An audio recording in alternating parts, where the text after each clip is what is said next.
Just one game to go for IU basketball in the regular season, and still all to play for with Big Ten tournament seeding and NCAA tournament hopes. So, with that, we welcome you back to the Hoosier podcast, brought to you by the Field of 68 Podcast Network.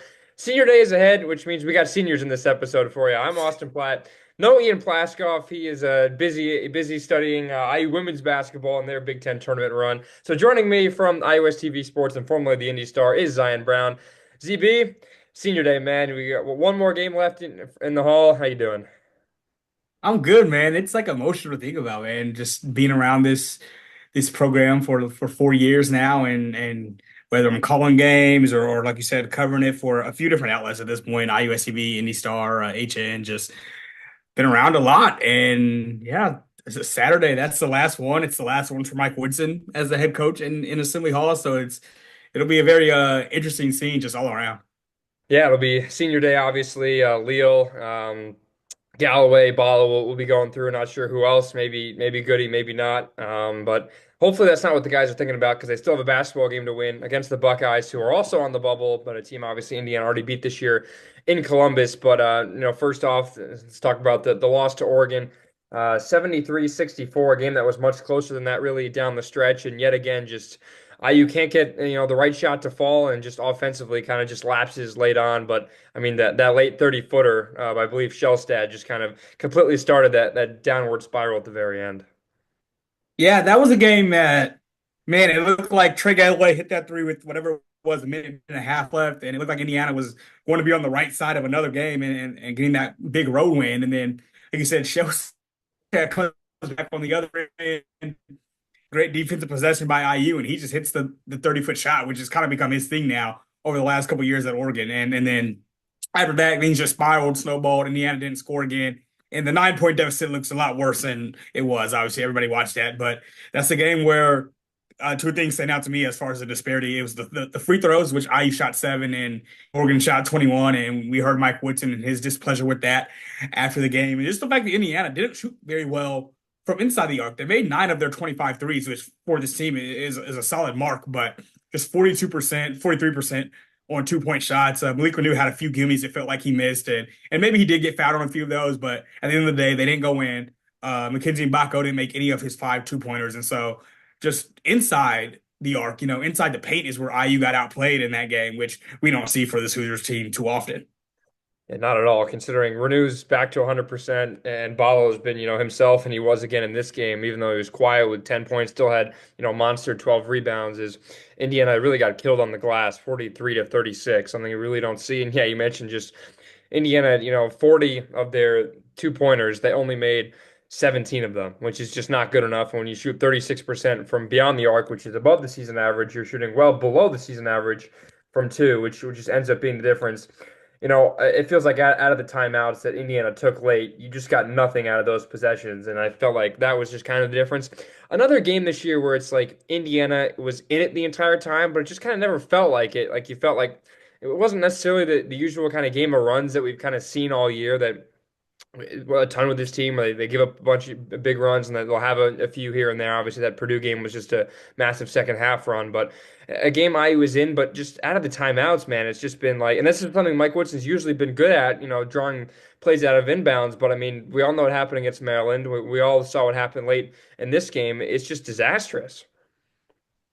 Yeah, it's just been a struggle in the late game situation specifically. I still feel like, throughout the season, for the most part, Mike Woodson's, the blobs and slobs and the ATO plays that have been pretty solid. But like you said, it's when they need a bucket and when a defense is kind of honing in on certain parts of your game where I usually haven't been able to score. And I think that's just the lack of having a guy that you consider the guy, right? You got a lot of players who have made, solid contributions at different points throughout the season, but we don't have somebody like a Shellstad where it's like, okay, Oregon knows the ball's going to him in big moments. When you don't have somebody like that, I think it just shows for Indiana in these key situations.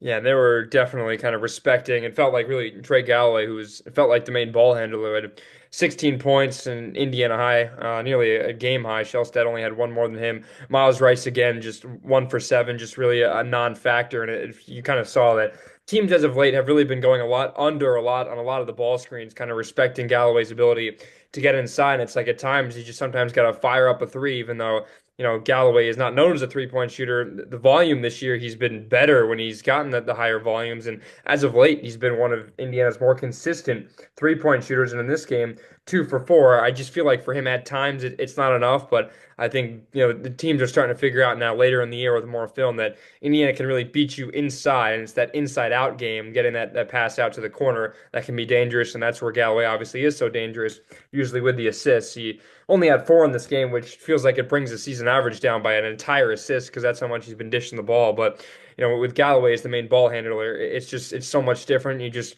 really don't have that same outside shot. And Miles Rice again just didn't, had a great game against Washington, just unable to back it up. Yeah, and I think the thing with Galloway is that's a disappointing about teams going under on him. The thing with him is that because of his ball handle, it's still just all right when you compare it to most Power Five or whatever it is. Power. I guess in basketball it's still Power Five, right? Power Five point guards. You compare him to other Power Five point guards, it's still just a decent handle, and so he doesn't get all the rim a lot of times. That's why you see that floater from him quite a bit, which means when you're not getting all the way to the rack, you're not drawing as many fouls as the point guard, and so that's something with him that I've really come to notice. And like you said, I just think Miles Rice can't have 1 for 7 outings.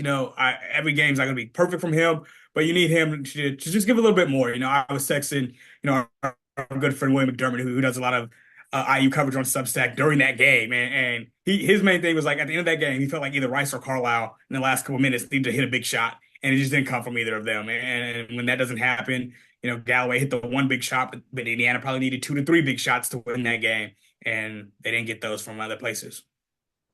Yeah, the minutes disparity is something, Indiana's really gone with a shorter lineup as of late. And Carlisle, someone who's kind of been in and out, he comes in there and he'll take a few shots. And to be fair, knocked down 2 of his 5 threes. He's definitely, been more willing to take, that three-pointer instead of maybe that mid-range jumper, which he's taken a bunch this year. 5 of his 7 shots were from beyond the arc in 17 minutes, and he got 8 points. It feels like Indiana, at least trying to go away maybe from that mid range, but just that, kind of like you're right, based on the minutes and kind of based on most of the scoring, there wasn't that one guy to go to, and it just feels like Indiana's bench still, outside of Malik Reneau, just isn't quite there, and when no one else is coming off the bench.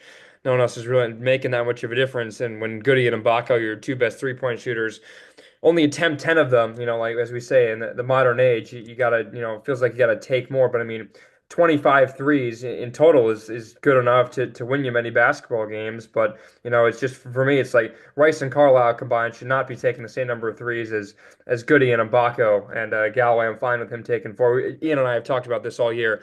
For me, it's always been the guys taking the three-pointers. The volume has been there. The numbers have been a lot better really in 2025 for the most part, especially when you're playing a one big lineup. But it's like, are the right guys really taking enough threes? And for me, it's like whenever Caden Carlisle goes up with 3, it's like, and then one of them drops, and like, okay, sigh of relief. But for me, it's just like I've never understood why certain guys are taking the threes, especially with Carlisle, when usually, he's trying to create something, create his own shot, and he just kind of hoists up a 3. Yeah, and I also know that this was an odd game in terms of like finding the rhythm for certain players. I feel like Galloway was the only player that was in a rhythm for pretty much the whole game. And then other players, they would have it for a few minutes and then they would kind of lose it. And so with Mike Woodson and the whole coaching staff, they just had to shuffle through different lineups. You saw them do the one big stuff, but also go back to 2 big. It was hard for them to find the right lineup because nobody was consistently, playing well, outside of a few stretches here and a few stretches there. So it was just an awkward game in that fashion because you didn't know who to play if you were IU. Yeah, it's something that'll obviously have to get figured out as the rest of the season. But it kind of feels like the 8 guys that played, the 5 starters, Rice, Renew, and Carlisle, are the 8 guys we're really going to see for the rest of the season. Assuming obviously everyone stays healthy. A 10-0 run for Oregon in the very end. Indiana does not score in the final 90 seconds, and only 2 of the last 12 IU makes. So a game you drop, one that obviously would have, basically clinched that NCAA tournament berth and made you feel really good about yourself and potentially, completely gotten out of Dayton, Ohio in that first 4 games. So Indiana right now in the net sits at 55 the night we're recording this Thursday night, 18 and 12 overall in quad one. They are 4-12, but still no bad loss on the schedule. No quad two, quad three, or quad four losses.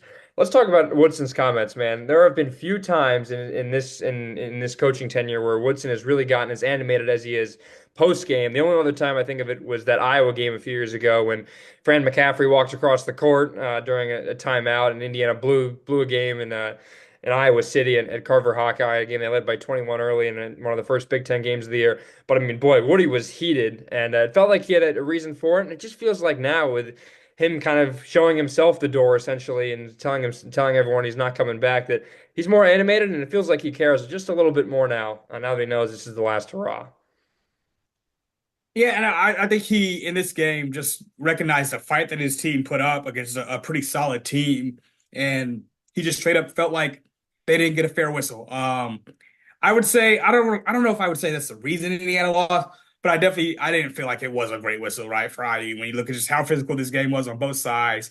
For one team to shoot three times as many free throws as the other, I think was too large of a disparity. And kudos to Oregon, they made their free throws 19 of 21, like that is great compared to IU in the seven they got. They missed four of them, right? So kudos to them for that. But I definitely feel like with the way this game was played, the physicality that was allowed, which is maybe a little bit more on one side than the other. And like you said, when you're Mike Woodson and you only have a handful of games left as the head coach at IU, like you're not really afraid or like fearing any sort of reprimand from the Big Ten, right? It's like it's over anyway. So he kind of gets to say what he wants in that regard. And I guess he just has to hope that this doesn't end up costing IU in these next few games they end up playing, right? Where it's an official who heard those comments or one of the same officials and they end up, kind of sliding IU. You just have to hope that's not the case. But other than that, there's not much to be worried about in that case if you're Woodson. Omar Balls play a lot of basketball. Did not go to the free throw line a single time. He's now in his fifth year, sixth if you include. I think Gonzaga in his early on in his freshman year. I don't know the number of times he's been to the line, 0 times, but that's for someone else to look up. All right, let's move on. Indiana game is now in the books. You split the road trip. You needed to split the road trip at the very minimum. And the way you beat Washington and the way you played against Oregon, the way you competed was definitely very encouraging.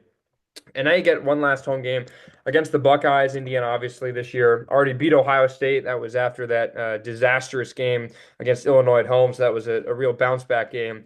And one you got in overtime, which really didn't need to go to overtime, but you got the win in OT at the IU City Arena. We watched that game together, Zion. Kind of, what do you remember from that? Obviously, Anthony Leo comes up big in the very end, as it is. It feels like every game nowadays. But just kind of your thoughts on that OT win in Columbus now, basically 2 months ago. Yeah, Austin, I think I'll always remember that as the Luke Goody game. I mean, that he scored his career high 23 that night, hit four triples in, especially he was like right at the start of the second half where he just decided to turn it all the way up to the max and he just kind of took over for IU. So that's kind of what I remember from that game. Also one of Caden Carlisle's best performances of the season. He had 13 in that game. And you mentioned it, Anthony Lill, just defensively, he didn't score that day, but defensively came up with the big block at the end, just started. That was the first game he had started this season, and he proved why he deserves to be in that starting lineup and in a lot of these closing lineups as well. And that was an overtime game. I will note that Ohio State has now played 4 overtime games this season and played 6 total overtimes because they've gone to double overtime now twice, including their last game on Tuesday against Nebraska. So this team just has a knack for overtime. So I would not be shocked if we see another one of those overtime games here on Saturday because this is just how the Buckeyes play. They play close to the sun and they find ways to win a lot of these close games. In Mike Woodson's first 3 years, senior day games, Ron Harper Jr. shot. That game nearly went to overtime.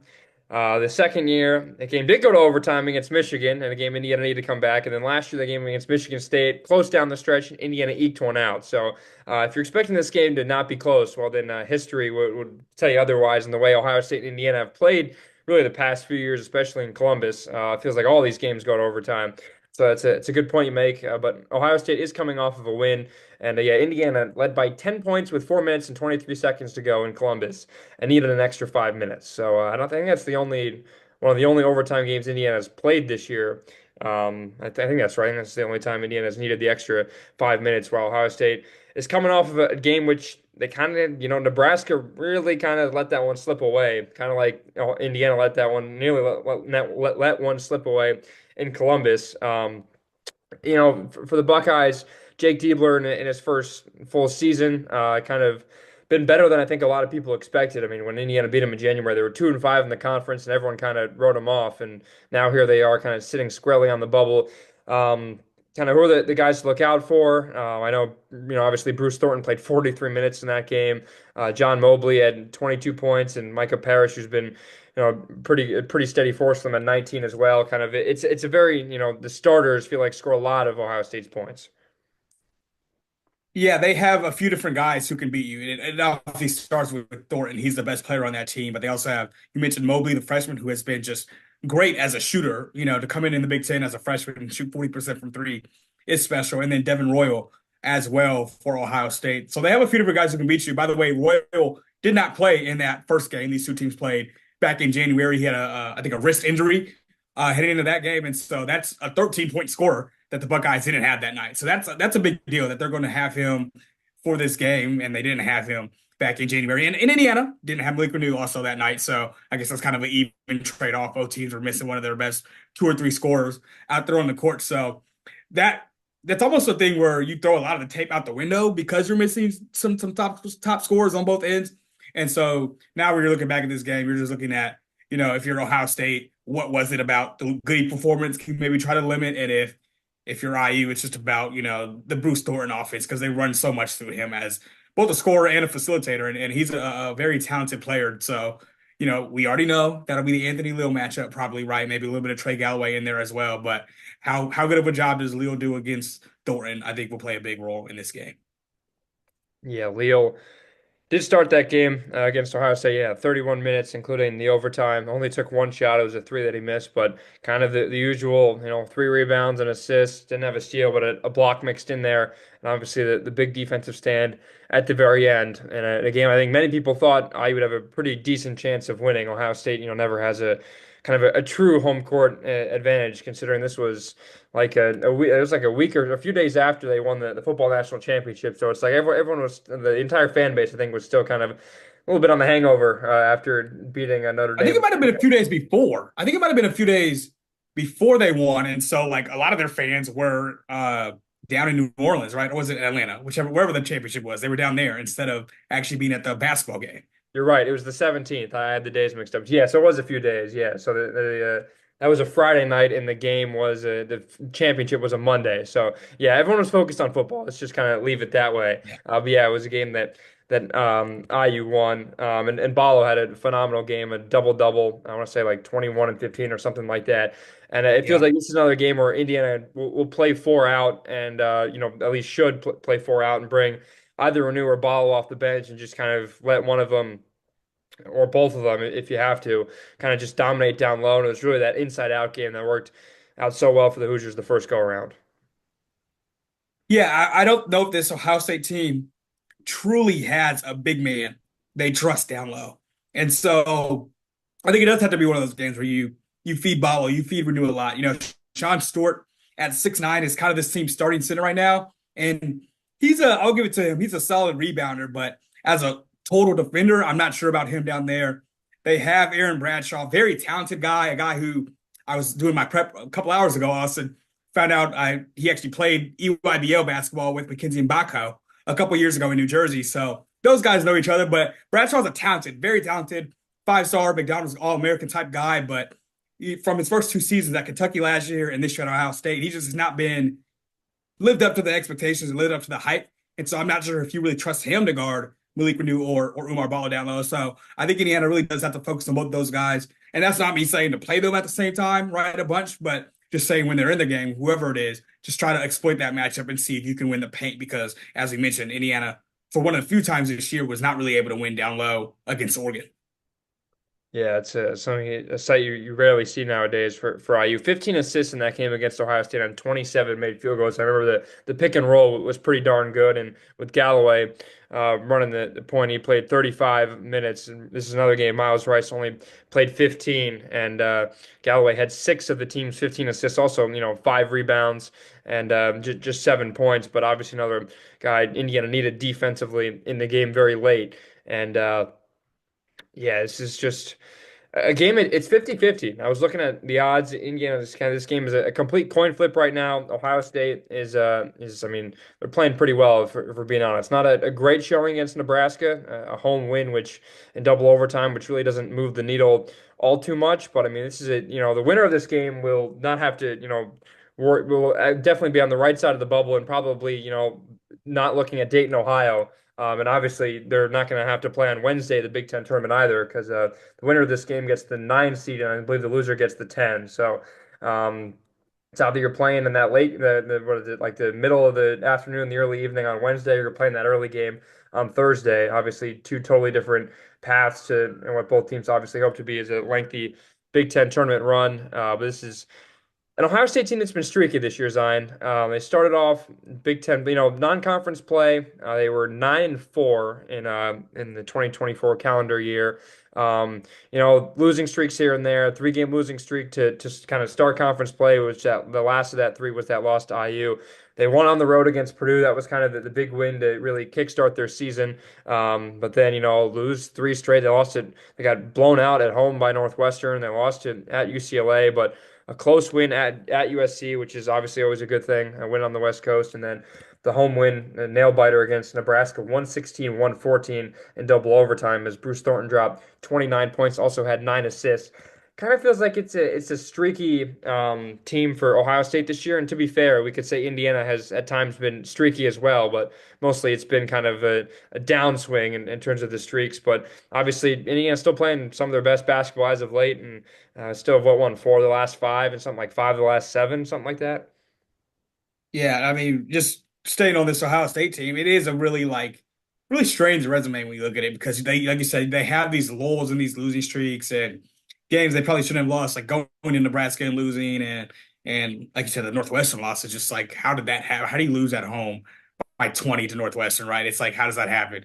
But then they also have some really quality wins. They beat Maryland, they beat Purdue, they beat Kentucky. These are teams that are going to be, like top four, top five seeds in the NCAA tournament. So they have some solid wins, but it's a strange resume. And I would be careful. You said that the winner of this game is probably just going to automatically be in the field. I don't know about that. You never know, with the bubble. I remember 3 years ago when IU had to go to Dayton. I think everybody kind of felt like they were safely going to be in because of the performance that they put up that week in the Big Ten tournament, the games they won against Michigan and Illinois. And then Michigan somehow was on the bubble that year and they got a bye, right? They avoided having Yeah. to go to Dayton, and IU had to go. So you never know how the committee is evaluating these things. So even if IU sweeps Ohio State, maybe the committee values the fact that Ohio State won at Purdue, or maybe the fact that they have that Kentucky win or something, right? And so you just never know exactly how these things are going to fold out. But definitely a win would be better than a loss. I know that much, right? So if you're from IU perspective, you would feel comfortable sweeping another bubble team, right? Going into the Big Ten tournament and then seeing what you could do next week. And then obviously you would much rather have to start your week on Thursday next week than having to play that kind of evening game on Wednesday. Yeah, it's just kind of like as of late, I kind of always forget that, the committee doesn't really value those Big Ten tournament games for better or for worse. The losses aren't as bad, and obviously the wins don't mean as much. And considering it's neutral site games, but for IU, obviously there'll be pretty heavy IU crowds. We obviously saw today on the women's side. It was a pretty heavy IU crowd that led them to win a win against Oregon. It could very well be IU and Oregon again in the Big Ten Yeah. tour on the men's side. Like how like it's gonna be like weird in like 30 years from now if all the these teams are still in the Big Ten and it's not just one giant conference. It'd be like wow, Indiana and Oregon played the exact same time, the exact same seeds, hoping for the exact same result. Yeah, that would be really something. When I realized that, I think it was after the women's game when they beat Purdue on Sunday, and I started to kind of look at both the stadiums. I was like, "Huh, that could actually be a thing where they, like you said, same team, same time, same seeds, back to back weeks in the same arena." So that would be really just funny if it happened. And once again, obviously, if you're IU, you're hoping that is the case because that would mean that you win this game against Ohio State on Saturday. Yeah, the path for IU, let's kind of now look at the potential Big Ten tournament.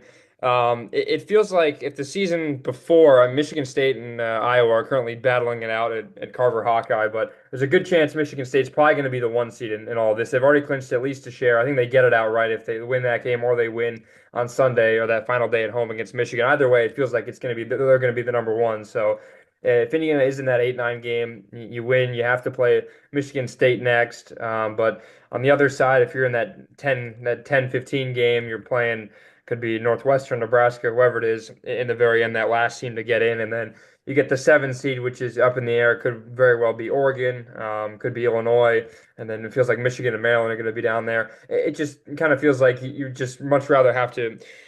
I kind of thought going in like maybe the 10 seed would be better, like to get that extra chance at a decent win. But then yet again, now looking at it, it's like a beat up Northwestern team or a USC team traveling a few time zones or a Nebraska team, which has obviously been, rather shorthanded without their big man for the entire year. Just feels like none of those wins would really be good enough. It's like, all right, now just win on Saturday or win Saturday against Ohio State and then take your chances in the 8-9 game. If you have to play Michigan State, you already beat them, so at least you have that confidence. Yeah, that's where I was about to go with this. There's like you said, there's the resume portion of it, which is you win Saturday, you get that big, bubble versus bubble win, and then you do what you do in the tournament. But just playing on that side of the bracket, okay, last week you just went to Oregon and barely lost, right? So you feel like if you got that rematch a week later, or I guess that'd be what 9 days later, you feel decently comfortable with that with the home crowd. You could beat them, and then you play of all the great teams in the Big Ten. We saw it right on a few weeks ago in February. Like of all the great teams in the Big Ten, Michigan State is by far the best matchup for this Indiana team, right? They can go to that zone. I saw a bit of that Iowa game that's going on as we're recording. I don't know who's going to win, but I saw Iowa went to a zone during that game, and it kind of messed them up. So they're still not really figuring that out, the Spartans. And so I think that's a better matchup for Indiana than maybe having to play a Northwestern team that, even though their season from an NCAA tournament perspective is just about over, Northwestern is the exact type of team you do not want to play during conference tournament week because they're just good enough to beat you, right? We've seen them already beat IU this year, and they're not a team that just has given up. We've seen some teams have given up. Northwestern is not one of those teams. They just fight and fight and fight. So credit to Chris Collins for that. So, but you don't want to play that team at all in the Big Ten tournament. That's the type of team that can kind of burst your bubble. So I think for IU, you definitely want to win the Ohio State game, and then you look at it and you look at that 8-9 versus that one. You look at that kind of side of the bracket, and it's probably the more favorable side than even being the 10 in that situation. Yeah, based on Michigan State, they're up by 12 with 4 minutes left, so it feels like they're going to hold on. But there's a good chance based on kind of the predictions here, and if Indiana were to win, there's a very good chance you get Illinois in that 8-9 game because Illinois gets Purdue on Friday night, and then Oregon's has Washington at home to end their season. So it kind of the way thing you look at it like. Would you rather play Oregon or Illinois? It kind of feels like, and it's like, all right, you felt good about the game against Oregon. Obviously, Illinois was a nightmare at Assembly Hall, but boy, they've been like completely up and down. Everyone kind of thought, oh, is this the year they kind of win the Big Ten when when no one knew what they were all about? They've just kind of taken a complete nosedive, and they've been, dealt with injuries, the sickness, whatever it is. But it's like I'd much rather play Oregon than Illinois, if you ask me. Yeah, I completely agree with that. I just think we talk about like talent and athleticism and size. Again, they have it. Obviously, that those Dana Altman teams always have the athleticism, but not to the extent that this year's Illinois team has. And we just saw, Illinois outclass IU in Assembly Hall, and that was obviously the low moment of IU season. So even if they played again next week, I don't expect a replica of that. But I don't think I would pick IU to win that game also. So I definitely think the Hoosiers would much rather play Oregon in that situation. Yeah, credit to Dan Ullman. I mean that graphic that they showed of most wins in March over the last like what is it like decade or whatever it is, a little more I than think it was that. yeah, like 10 years, yeah. It's like the Oregon's at the top. Like what in the world? Like how does that happen? And give credit to them. It hasn't made like a big Final Four run, but gets a few wins every year. And in March, that has been a team to look out for. So a 9 point loss, which is really close to that. Ohio State, I think Indiana wins. I'll just kind of go with this. I don't see them losing on Senior Day. I think.